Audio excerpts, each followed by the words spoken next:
પાલનપુરમાં રેકડી ધારકો, લારી ધારકો અને નાના વેપારીઓની રેલી. કોઝી વિસ્તારથી હાઇવે સુધી 8 લેન માર્ગ બનાવવા માટે દબાણ હટાવતા વિરોધ. હાઇવે સુધીના માર્ગમાં દબાણ કરીને ધંધો કરી રહેલા લોકો નિરાધાર બની જતા કલેક્ટરને કરી રજૂઆત. પાલનપુર જીડી મોદી કોલેજથી કલેક્ટર કચેરી સુધી રેલી યોજી અને ધંધો કરવા જગ્યા આપવા માંગ કરી. છેલ્લા 6 દિવસથી 8 લેન માર્ગ માટે કામ ચાલુ હોવાથી દબાણ હટાવ્યા છે. મારું નામ સિંહભાઈ ખત્રી, હું પાલનપુર બેચપુરમ કોર્નર ઉપર ટી સ્ટોલ ચલાવું છું.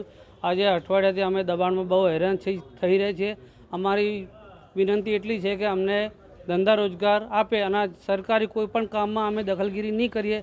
અમે જો દબાણ રોડનું કામ ચાલુ થશે તો અમે સ્વેચ્છાએ જેમ કહેશે એ હુકમ પ્રમાણે અમે હટી જઈશું. આ અમારી વિનંતી છે સાહેબશ્રીને કે અમને હાલ ગરમીમાં હેરાન ના કરે. અમે કાયદાને લગતા અનુરૂપ કાયદાના માન આપી અને અમે સ્વેચ્છાએ હટી જઈશું હુકમ પ્રમાણે. બસ, જય ભારત.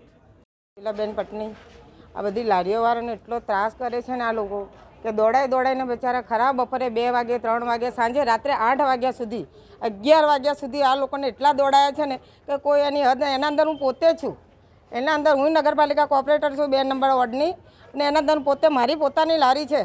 કોઈ પણ હોય, ડ્રાઈવર હોય કે કંડક્ટર હોય, અને જે ટ્રેક્ટરવાળો હોય ને તો રાડો પાડે એવી રીતે તો બચારા છોકરા હાથે લઈને એવા દોડે છે ને કે કોઈ કામના નથી રહેતા. અને માલ એટલો બધો ભરેલો છે, 25-25 હજારનો માલ, 25-25 હજારનો માલ અંદર ભરેલો છે. બચ્ચાના રોડ વિખર થાય છે, અંદર ગાડીઓમાં કચરી નાખે, ટ્રેક્ટરો ઉપાડી એના હાથે ટ્રેક્ટરોમાં નાખી દે છે, લારીઓ હાથે. અમારી માંગ બસ અમને સર્વિસ રોડ પર ઊભા રહે છે તો બી અમને હેરાન કરે છે. આ અમને ટકોર કરો કે ભાઈ સાઈડમાં રમે સામે. કોઈ ટ્રાફિક અડચણ નથી અમારું, કોઈ ટ્રાફિક અડચણ નથી અમારું.